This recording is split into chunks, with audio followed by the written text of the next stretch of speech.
பர்திமேயு சுவிசேஷ ஊழியங்கள் வழங்கும் நற்செய்தி நேரம். தேவ செய்தி பாஸ்டர் ஆர். அகஸ்டின். இந்த நாளில் உங்களோடு ஏன்னா அற்புதத்தை பற்றி பல காரியத்தை சொல்லிட்டு வந்தேன். இப்போ கடனுக்கு கேட்டவங்களுக்கு சொல்லணும். ஏன்னா 2 பேர் கேட்டீங்க. ஒன்று கடனுக்காக கேட்டவங்க, ஏன்னா என் கடன் வாங்கிட்டு வந்தேன் ஆனால் இன்னும் என் கடன் தீரலையேன்னாங்க.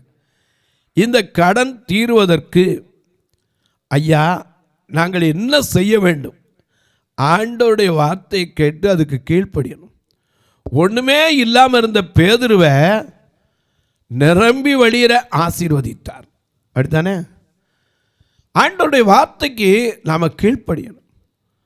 லூக்கா எழுதின சுவிசேஷம் 6ஆம் அதிகாரம் 37-38 வசனத்தை அப்படி திருப்பி வச்சுக்கிறீங்களா? அப்படி எல்லாரும் வேதத்தில் தேடி எடுக்கிற வரைக்கும் நீங்கள் நானும் பாடுமா?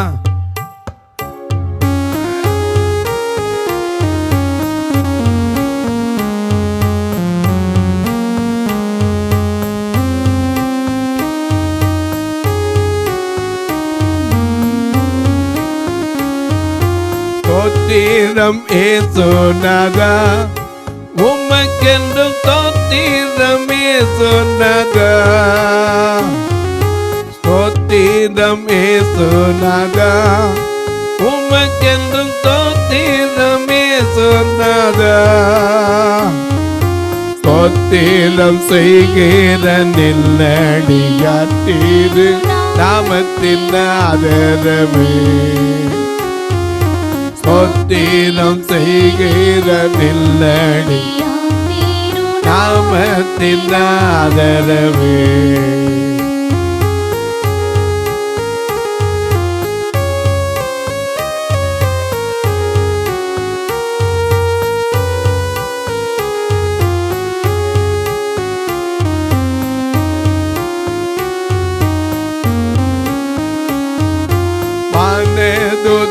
சேனைகள் மனோகர கீதங்களால் எப்போதும் வானதுத சேனைகள் மனோகர கீதங்களால் எப்போதும் ஓய்வில் பாடி துதிக்க பாப்பேரும் உமக்கே. ஓய்வில் பாடி உமக்கே. ஸ்தோத்திரம் ஏசுநாதா, உமக்கென்றும் ஸ்தோத்திரம் ஏசுநாதா. ஸ்தோத்திரம் ஏசுநாதா, உமக்கென்றும் ஸ்தோத்திரம் ஏசுநாதா. ஸ்தோத்திரம் செய்கிற நில்லடியாத்தீரு ஆதரவே. ஸ்தோத்திரம் செய்கிற நில்லடி நாமத்தின் ஆதரவே. லூக்கா எழுதின சுவிசேஷம் 6ஆம் அதிகாரம் 37-38. மற்றவர்களை குற்றவாளிகள் என்று தீர்க்காதீருங்கள். சரி. அப்பொழுது நீங்களும் குற்றவாளிகள் என்று தீர்க்கப்படாதிருப்பீர்கள். சரி. மற்றவர்களை ஆக்கினைக்குள்ளாகும்படி தீர்க்காதீர்கள். அப்பொழுது நீங்களும் ஆக்கினைக்குள்ளாக தீர்க்கப்படாதிருப்பீர்கள். சரி. விடுதலை பண்ணுங்கள், அப்பொழுது நீங்களும் விடுதலை பண்ணப்படுவீர்கள். கொடுங்கள், அப்பொழுது உங்களுக்கும் கொடுக்கப்படும். இன்னைக்கு அநேக நேரத்தில் கொடுக்கிறவங்களா நம்ம இன்னைக்கு மாறணும். ஏன்னா முதல்ல ஆண்டவருக்கு நம்ம கொடுக்கிறோமா? ஆண்டவரே சொல்லியிருக்காரு, அப்பா நீங்க வாங்குகிறவளா அல்ல கொடுக்கிறவளா உங்களை ஆசீர்வதிப்பேங்கிறாரே. அப்படி ஆசீர்வதிக்கிறதுக்கு முதலாவது நம்மை போதித்து நடத்தின நம்மை உண்டாக்கின தேவனுக்கு நாம் எதை கொடுத்திருக்கிறோம்? ஆபேல் தன் தலையீற்றை கொடுத்தான்.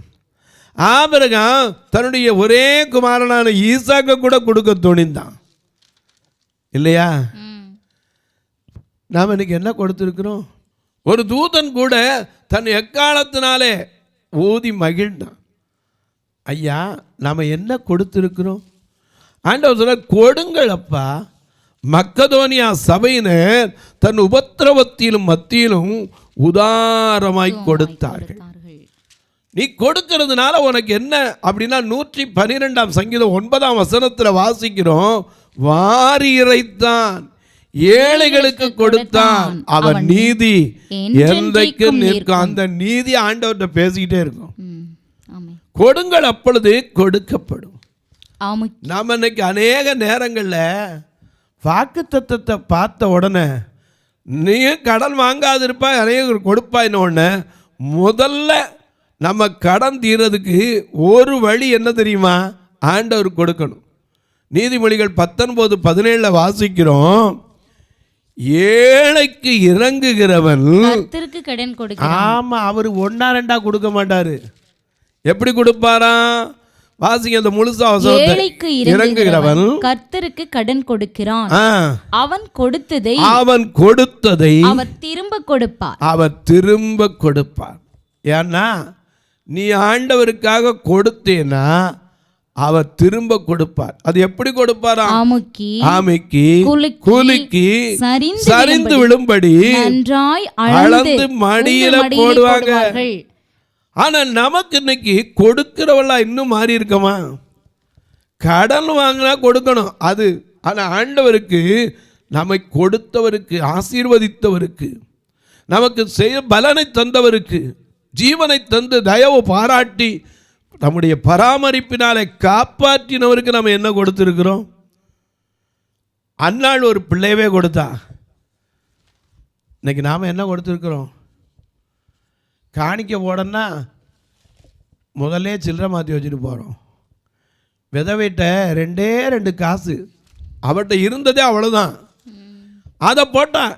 ஏசு சொன்னார், நோ உனக்கு செலவுக்கு இருக்குது, ஏமா இதை போட்டேன்னு கேட்கல. அவர் சொன்னார், எல்லாரை விட அதிகமாக கொடுத்தவ அவதான்னார். அதனால தான் சாரிபாத்தினுடைய வீட்டில் ஒரு அணை தான் இருந்துச்சு. அவள் கொடுத்தா, அவள் கொடுத்த அதே இடத்துல எடுக்க எடுக்க எடுக்க என்ன செய்யல, குறையவே இல்லை. பஞ்சத்தில் எலியாவுக்கு அப்பம் கொடுத்தா, பஞ்சமில்லை எலியாவை பஞ்சத்தில் எலியாவுக்கு அப்பம் கொடுத்தா, பஞ்சமில்லை எலியாவை ஆசீர்வதித்தா.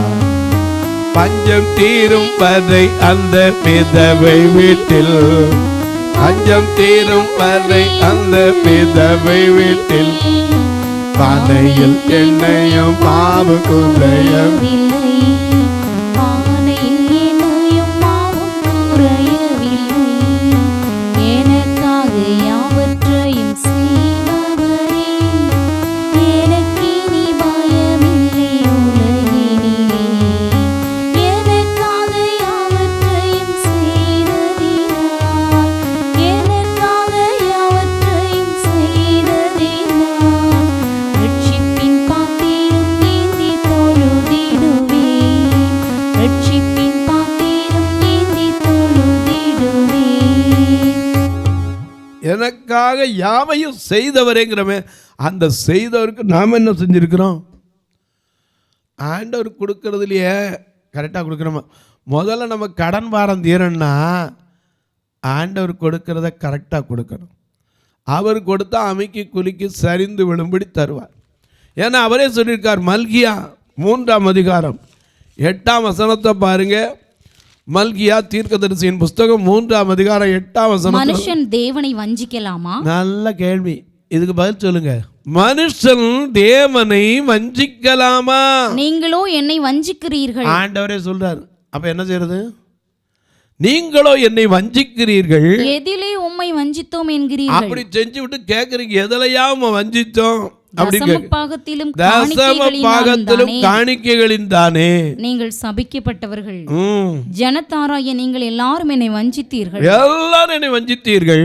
என் ஆலயத்தில் ஆகாரம் உண்டாயிருக்கும்படி உங்கள் காணிக்கைகளையும் தசம பாகங்களையும் கொண்டு வாருங்கள், அப்பொழுது நான் வானத்தின் பலகணிகளை திறந்து இடம் கொள்ளாமற் போக மட்டும். இடமே இல்லப்பா, போதும் போதுங்கிற அளவுக்கு ஆசீர்வாதத்தை உங்கள் மேல் வர்ஷிக்க பண்ண மாட்டேனோ என்று அதனால் என்னை சோதித்து பாருங்கள் என்று சேனைகளின் கர்த்தர் சொல்லுகிறார். மாலை ஏழைகளுக்கு கொடுக்கணும், இறைவனுக்கு கொடுக்கணும், ஆலயத்துக்கு கொடுக்க வேண்டிய கொடுக்கணும்.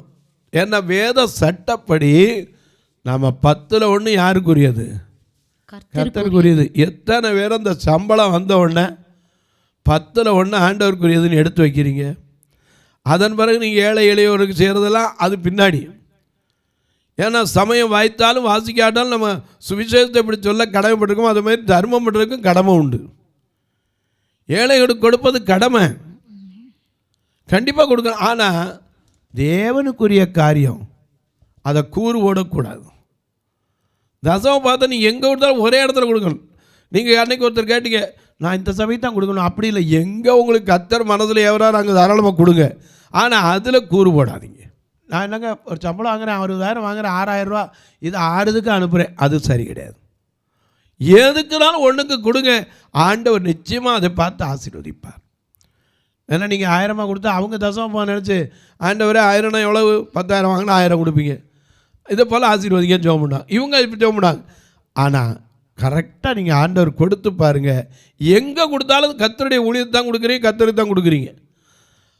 நான் மற்றவங்கள மாதிரி இல்லை இல்லை அங்கே தான் கொடுக்குறீங்க, இங்கே தான், அதை சொல்லவே இல்லை. உங்களுக்கு கர்த்தர் எப்படி ஏவுதல் கொடுக்குறார் அது உங்களுடைய விருப்பம். ஆனால் கரெக்டாக கொடுங்க, அதில் வஞ்சிக்கக்கூடாது. கொடுங்கள், அப்பொழுது கொடுக்கப்படும். அன்னைக்கு ஒரு சிறுவன் 5 அப்பம் 2 மீனை கொடுத்தான். ஆண்டவர் அதை ஆசீர்வதிச்சு எத்தனை பேர் கொடுத்தாரு? 5000 புருஷர்களும் ஸ்திரீகளும் சாப்பிட்டு திருப்தி அடையும்படிக்கு மிச்சம் அல்ற வரைக்கும் கொடுத்தார். இன்றைக்கு ஆண்டவர் கொடுத்து பாருங்க, கிறிஸ்துவுக்காய் இழந்த எவரும் தரித்திரனானது கிடையவே கிடையாதுங்க. ஏன்னா ஆண்டவருக்காக கொடுத்தேன் நான் தரித்திரனானு சொல்லவே முடியாது. ஆனால் இன்றைக்கி எத்தனையோ காரியங்களுக்கு விருத்தி ஆரி வாரி இறைச்சிருக்கான். நீதிமொழிகள் 11:24 வாசிக்கிறோம், ஐயா வாரி இறைத்தான் ஏழைகளுக்கு கொடுத்தான் இல்லை, வாரி இறைத்து விருத்தி அடைந்தார் உண்டு, அதிகமாக பிசினித்தனம் பண்ணி வறுமை அடைந்தார் உண்டு. ஆண்டவர் கொடுக்குறதோட ஆமாம் அப்புறம் பார்ப்போம், அது வறுமையை தான் கொண்டு வரும். ஆண்டவர் கொடுக்குறத கரெக்டாக கொடுக்கணும். அதை மாதிரி ஐயா வாங்கின கடனையும் நம்ம கொடுக்கணுங்கிற நினைப்பு வேணும். இன்னைக்கு அநேகர் வாங்கும்போது இருக்கிற அந்த அன்பு கொடுக்கும்போது இருக்கா? வாங்கும்போது இருக்கிற வார்த்தை கொடுக்கும்போது இருக்கா? அநேக நேரங்களில் பாருங்கள், வாங்கும்போது சந்தோஷம் வாங்குவோம், கொடுக்கும்போது வந்துட்டான் வந்துட்டான் பாரு, வந்த தேதி பறக்க வேண்டாம், வந்துடுவான். கொடுக்கும்போது அப்படி சொன்னோமா? கொடுக்கும்போது இதே வாய்ஸ் வச்சு வந்துட்டார் கொடுக்க வந்துட்டார். அன்னைக்கு பேசின வார்த்தை வேறு, இன்னைக்கு பேசின வார்த்தை வேறு. எனக்கு அன்பாருடைய கடன் என்பது தேவன் ஒரு நாள் எந்த விதத்துலையும் நம்மளை வாங்குறதுக்கு அனுமதிக்கவே இல்லை. ஏன்னா கடன் வாங்கிட்டா என்ன அப்படின்னு பாருங்க. நீதிமொழிகள் 22:7 வாசிக்கிறோம், ஐஸ்வர்யவான் தரித்திரனை ஆள்கிறான், கடன் வாங்கியவன் கொடுத்தவனுக்கு அடிமை. நானே உங்கள்கிட்ட 10,000 கை நீட்டி வாங்கி உங்கள் பேரை சொல்லேன்னா சொல்லி ஆகணும். அதுக்காக தான் நான் சொல்ல போட்டாலாம் போட முடியாதுங்க அம்மே. ஏன்னா அப்படி நான் வாங்கி சொல்லி வாக்கு பண்ணி ஏமாத்துறதும் கிடையாது, வாங்குறதும் கிடையாது. ஏன்னா நானே உங்கள் ஃபோட்டோ கருப்பா சேப்பா எனக்கு தெரியாது, நான் அப்புறம் உங்கள் ஃபோட்டோ போடுறேன்னு சொல்லுவேண்ணா. உங்கள் கிட்ட வந்து நின்னா கூட நீங்கள் என்னென்ன எனக்கு தெரியாது, உடுத்தியிருக்க ஆடை என்னன்னு தெரியாது. ஒன்று சொல்லுவேன், உங்கள் குடும்பத்திற்காக ஜெபிப்பேன். அது என்னால் முடியக்கூடிய காரியம். ஏன்னா ஜெபத்தால் தீராத துன்பங்களே கிடையாது. இன்னைக்கு கடன் இன்னைக்கு எத்தனை பேர் கடனோடு தான் வர்ற ஃபோன் காலில் 80% கடன் தான் வருது. ஆனால் அந்த கடனை ஆண்டவர் வாங்குகிறவர்களா இல்லை கொடுக்கிறவர்களா மாற்றுறதுக்கு நாம் என்ன செய்யணும்? அதை தான் உங்களுக்கு சொல்கிறேன். லூக்கா எழுதின சுவிசேஷம் 3-ம் அதிகாரம் 14-ம் வசனத்தை பாருங்கள். பரிசுத்த லூக்கா போர்ச்சேவகரும் போர்ச்சேவகரும் அவனை நோக்கி, யாரை? யோவானை நோக்கி, நாங்கள் என்ன செய்ய வேண்டும் நாங்கள் என்று என்ன செய்ய கேட்டார்கள். வேண்டும் என்று கேட்டார்கள். அதற்கு அவன், நீங்கள் ஒருவருக்கும் இடுக்கண் செய்யாமலும் முதல்ல இடுக்கண் செய்யாமலும் பொய்யாய் குற்றம் குற்றம் சாட்டாமலும் உங்கள் சம்பளமே போதுமென்றும் இருங்கள் இந்த என்றான். வார்த்தை அண்டர்லைன் பண்ணிக்கங்க. உங்க சம்பளம் போதும். எந்த இடத்துல நீங்க வேலை வாட்டினாலும் இந்த எண்ணம் இருக்கணும். ஏன்னா இன்னைக்கு அநேகருக்கு அது இல்லாதனால தான் நம்ம கடன் எந்த கடனும் தீர மாட்டேங்குது. ஏன்னா சம்பளம் வாங்குறோம், அது போதும். ஏன்னா அந்த சம்பளத்துக்கு மேலே கிம்பளம் வாங்கினா இன்னொரு சம்பளம் இருக்குது. ரோமர் 6:23. அது என்ன சம்பளம்? பாவத்தின் சம்பளம் மரணம். இந்த சம்பளத்தை வாங்கிடக்கூடாது. எனக்கு தெரியும். ஏன்னா நான் சொல்கிறேன், ஏன் சொல்கிறேன், உங்களுக்கு கொடுக்குற சம்பளம் இன்னைக்கு பற்றாமல் போது. அதனால தாங்க கடை வாங்குறீங்க. முதல்ல போதுங்கிற மனம் வேண்டும். எபிரேயர் 13:5 படி போதுங்கிற மனம் வேணும். எபிரேயர் 13:5 என்ன சொல்லுது? மிக அழகான ஒரு வசனம். எபிரேயர் 13:5 பாருங்க. நீங்கள் பண ஆசை இல்லாதவர்களாய் நடந்து. இதனால தான் போதலை எவ்வளவு சம்பளம் கொடுத்தாலும் போதலை. ஏன்னா மனுஷனை ஆட்டி படைக்கிறதே என்ன ஆசை? பண ஆசை. ஆமா, பண ஆசை எல்லா தீமைக்கும் வேறாய் இருக்கிறது. இதனாலே சில விசுவாசத்தை விட்டு விலகி தங்களை உருவ குத்தி கொண்டிருக்கிறார்கள். ஆமா, ஆசை இருக்கணும்னு அளவோட இருக்கணும். பணம் வேணும், எல்லாத்துக்கும் வேணும். ஆனா பண ஆசை வேண்டாம். இங்க அழகா சொல்ற, நீங்கள் பண ஆசை இல்லாதவர்களாய் நடந்து உங்களுக்கு இருக்கிறவைகள் போதும் என்று எண்ணுங்கள். இருக்கிறது போதும் அப்படின்னு எண்ணுங்க. கடன் குறைய ஆரம்பிச்சிடும். விலகுவதும் இல்லை, உன்னை கைவிடுவதும் இல்லை. ஆண்டவரே சொல்லியிருக்காருல, போதும் இருங்க, அவர் நிச்சயமா தருவார். ஆமென். இன்னைக்கு கடன் வர்றதுக்கு இன்னொரு காரணம் என்ன தெரியுமா? பக்கத்து வீட்டை பார்த்து அதை மாதிரியே நானும் இருக்கணும். அதான் கடன் வர காரணம். வீட்டில் நல்லா ஓடிக்கிட்டு இருக்கோம் ஒரு ஃப்ரிட்ஜு. அங்கே வரணும், அவங்க சொல்லுவாங்க, நாங்கள் இப்போ தான் ஃப்ரிட்ஜ் வாங்கினோம் பார்த்தியா, புது மாடல். அப்படி வச்ச உடனே 10 நிமிஷத்தில் ஐஸ் ஆயிருமா. வித்தின் 20 மினிட்ஸ் ஐஸ்கிரீம் சாப்பிடலாமா. உடனே நமக்கு அது தூக்கு, இதை கொடுத்துட்டு வேற வாங்குவோம். ரிப்பேர் ஆனால் பரவாயில்ல, ஓடிக்கிட்டு இருக்க கொண்டு கொடுத்து இன்னைக்கு எத்தனை இடத்துல அவன் கொண்டு செகண்ட் சொல்லி அவன் இன்னொருத்தர் செகண்ட். இப்படி தான் வியாபாரம் நடக்குது. எனக்கு அன்பானுடைய முதல்ல இருக்கிறது போதும். ஆமென். இல்லையா? அந்த எண்ணம் நமக்கு வரணும். சம்பளம் போதும், நமக்கு கொடுத்துருக்கிற ஆசீர்வாதம் போதும். அநேக நேரங்கள் இதெல்லாம் முடியுதா? நாம் அநேக நேரம் மற்ற வீடுகளை பார்த்து அங்கே இருக்கிற மாதிரி நம்ம மாறணும்னு நினைக்கக்கூடாது. சிலெல்லாம் பார்த்தீங்கன்னா அப்படி தான். ஒரு சமயத்தில் ஒருத்தர் கல்யாண பத்திரிக்கை கொண்டாந்தார். எனக்கு ஆச்சரியம். எனக்கு அனுமதியாக நான் படிக்க போகிறதில்ல, இருந்தாலும் மரியாதை நிமித்தம் பேர் போட்டு கொண்டாந்துருந்தார். நான் பேர் சொல்லக்கூடாது, ஏன்னா சொன்னால் இந்த ஊரில் உங்களுக்கு தெரிஞ்சிருந்தாலும் தெரியும். நாகர்கோயிலில் பத்திரிக்கை கொண்டாந்தார். அந்த பத்திரிக்கை திறந்தால் உள்ளே பாடுது, ஆசீர்வதியும் கர்த்தரேன்னு. நாங்கிட்ட என்ன பிரதர் இது அப்படின்னு. பிறந்த நாளைக்கெல்லாம் ஹாப்பி பர்த்டே திறந்தோடனே பாடுறது இல்லையா, அது மாதிரி தான் இதுவும். இது ஒரு பத்திரிக்கை எவ்வளோ பிரதர்? 300 ரூபா. எத்தனை பத்திரிக்கை அடிச்சிங்க? 1000 பத்திரிக்கை.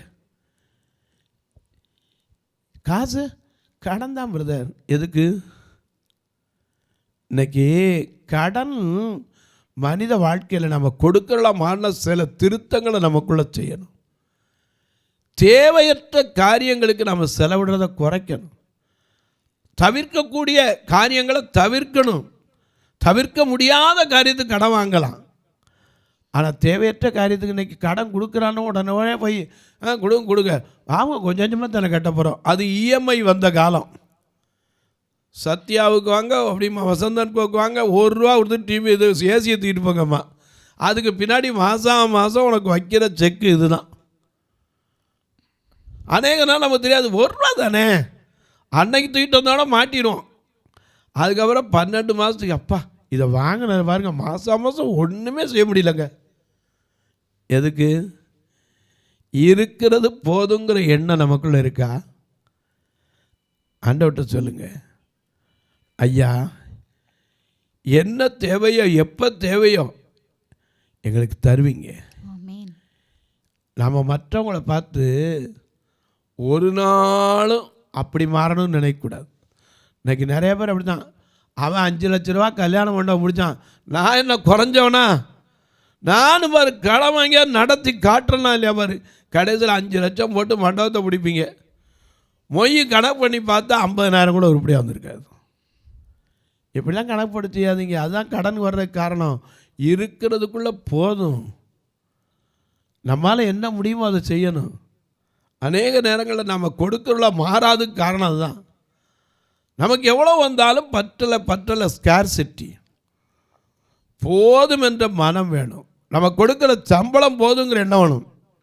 இன்றைக்கி நிறைய பேர் அந்த சம்பளம் பார்த்தனால தான் அநேக நேரங்கள் அதை விட தேவையற்ற காரியங்களை செய்து மாட்டிக்கிறாங்க. அன்றைக்கி ஒருத்தர் என்கிட்ட சொன்னார், பிரதர் நான் வேலை பார்த்தேன் பிரதர், வங்கியில் ஒரு சின்ன தப்பாகி போச்சு, அதனால தான் இன்றைக்கி வேலையை விட்டு ரொம்ப நாளாச்சு வெளியே வந்து ரொம்ப கஷ்டப்பட்டுக்கிட்டு தான் இருக்கேன், எனக்காக ஜெபம் பண்ணிக்க. நான் கேட்டேன், என்ன பிரதர் நீங்கள்? ஒன்றும் இல்லை பிரதர், மனைவி பண்ண தொந்தரவுனால 5 லட்ச ரூபா எடுத்தேன், அவ்வளோதான் சிக்கலாயிடுச்சு. ஆனால் என்னாங்க எப்படியாவது எடுத்தோம், எப்படியா எனக்கு அன்பாளை புத்தியுள்ள ஸ்திரீ தன் வீட்டை கட்டணும், இடித்து போடக்கூடாது. எனக்கு அன்பானவர்களே, அநேக நேரங்களில் கடன் வாங்குறதுக்கு முதல் காரணம் நம்ம தவிர்க்க வேண்டியது என்னங்கிறது நமக்கு விளங்கலை. இன்றைக்கி ஒரு தீபாவளியோ கிறிஸ்மஸோ வருது வச்சுக்கோங்களேன், எல்லாருக்கும் துணி எடுக்கிறாங்க. உடனே நாமளும் போய் ஆமாம் எல்லோரும் இருக்கும்போது நம்மளும் சும்மா இருக்க முடியுமா? ஒரு 40,000 ரூபா கடத்தை வாங்கி துணி எடுக்கலாமா? கிறிஸ்மஸாக இருக்கட்டும், தீபாவளியாக இருக்கட்டும், எந்த பண்டிகையாக இருக்கட்டும், ஏன் அதில் இருக்கிற நல்ல துணியை போட்டிருந்தா அந்த நாள் போகாதா? நமக்கு அதில் வராது. எல்லாரும் முன்னாடி நான் யார், அதைத்தான் நம்ம கேட்குறோம். ஆண்டவர்கிட்ட கேட்டால் சொல்லுவார், நான் யாருன்னு கேட்டால் நீ மண்ணு பாம்பார். எனக்கு கண்வானுடைய கடன் வாங்கிறது சாதாரண காரியம், ஆனால் அந்த கடன்லேருந்து எந்திரிக்கணுமே. அநேகருடைய வாழ்க்கையில் இன்றைக்கி இந்த கடன்கள் தான் ஆட்டி படைக்குது. 1 தீமோத்தேயு 6:9-10 பார்க்கிறோம். அநேகர் இந்த விசுவாசத்தோட்டு விலகி போயிடுறதுக்கு காரணம் தான். சிலர் கடன் இல்லாமல் கடன்னு அன்றைக்கி ஒரு அம்மா சொல்கிறாங்க, பிரதர் சாயந்தரம் ஆச்சுன்னா வீட்டில் லைட்டு போட முடியல பிரதர். ஏன் சிஸ்டர் கரண்ட் வரலையா? கடங்காரன் வந்துடுவானேன்னு. ஏன் சிஸ்டர் லைட்டு போடலையா? ஐயோ உள்ளுக்க இருந்துக்கிட்டு நாங்கள் சத்தமே கொடுக்க மாட்டோம், காலிங் பெல் அடித்தால் பேசாமல் இருப்போம், கதவு சாத்திருக்க அவங்க பார்த்துட்டு போயிடட்டும்னு. எனக்கு அன்பானுடைய கடன் மனிதனை கலங்க பண்ணுகிறது, சமாதானத்தை குலைக்கிறது. கடன் நிம்மதியை குலைக்கிறது. ஒவ்வொரு நாளும் 1ஆம் தேதி ஏண்டா வருதுன்னு நினைக்க வேண்டியிருக்கு. நினைக்க சொல்கிறேன், கொடுங்கள். கொடுக்க வேண்டியதுக்கு நம்ம கொடுத்தா அவர் நமக்கு எல்லாவற்றையும் கொடுக்க வல்லவராயிருக்கிறார். ஏன்னா அவருக்கு தெரியும் இவைகளெல்லாம் தேவை என்று உன் பரமபிதா அறிந்திருக்கிறார். உன் பிள்ளை கல்யாணம் தேவை, உனக்கு அனுதினம் உணவு தேவை, உடுக்கிற உடை தேவை, இருக்கிற இடம் தேவை, எல்லாம் அவருக்கு தெரியும். நம்ம அநேக நேரங்கள் அதான விட்டுறோம். கடன் பாரத்தினால அநேக காரியத்தில் இன்னைக்கு நாம் அறியாமல் நடந்துக்கிறதான் கடனுக்கு வந்துடுது. ஆனால் ஆண்டவருடைய வார்த்தை தப்பு இல்லை, நாம் செய்ய வேண்டியதை செய்யணும். அன்றைக்கி ஒரு வீட்டுக்கு போயிருந்தேன், அப்பாவுக்கு மகனுக்கு ஒரே சண்டை. என்னப்பா சண்டைன்னு? ஒன்றும் இல்லை பிரதர், கல்யாணம் வச்சுருக்கோம், நல்லதானே பிரதர்? அவன் சொல்கிறான், பிரதர் 75,000 ரூபாய் கோட்டு வாங்கணும், கல்யாணங்கிறது ஒரே ஒரு தடவை தான் செய்கிறது. ஒரு தடவை தான், அப்புறம் 2-3 செய்ய முடியும். 2-3 செஞ்சால் அதுக்கு பேர் கல்யாணம் இல்லை. ஒரே ஒரு தடவை நடக்கிறது, 75,000 ரூபாய் கோட்டு வாங்கணுங்கிறான். நான் சொன்னேன், வேணாண்டா, ஒரு 10,000 15,000 வாங்கிடா. அதெல்லாம் முடியாது, என் கூட படித்தவன் எல்லாம் அந்த மாதிரி தான் போட்டிருக்கான், அதே மாதிரி இருக்கணும், வர்றவங்க முன்னாடி எனக்கு நிற்க முடியாது, நீ எப்படியாவது அதை வாங்கு. அந்த ஒரு நாள் போட போகிற காரியம் அதுக்கு பிறகு எங்கே தொங்கும்? ஹேங்கரில். இதுக்கு போய் இன்னைக்கு கடன் வாங்கி உடனே அதுக்கு 75,000 ரூபாய்க்கு வட்டிக்கு வாங்க போனால் அவன் ஒரு வட்டி போட்டு அது என்னைக்கு தீக்கிறது? இன்னைக்கு அநேக நேரங்கள் அவாய்டபுள் அப்படின்னு ஒன்று இருக்குது, அன்அவாய்டபுள்னு ஒன்று இருக்குது. இதை கற்றுக்கொள்ளுங்க.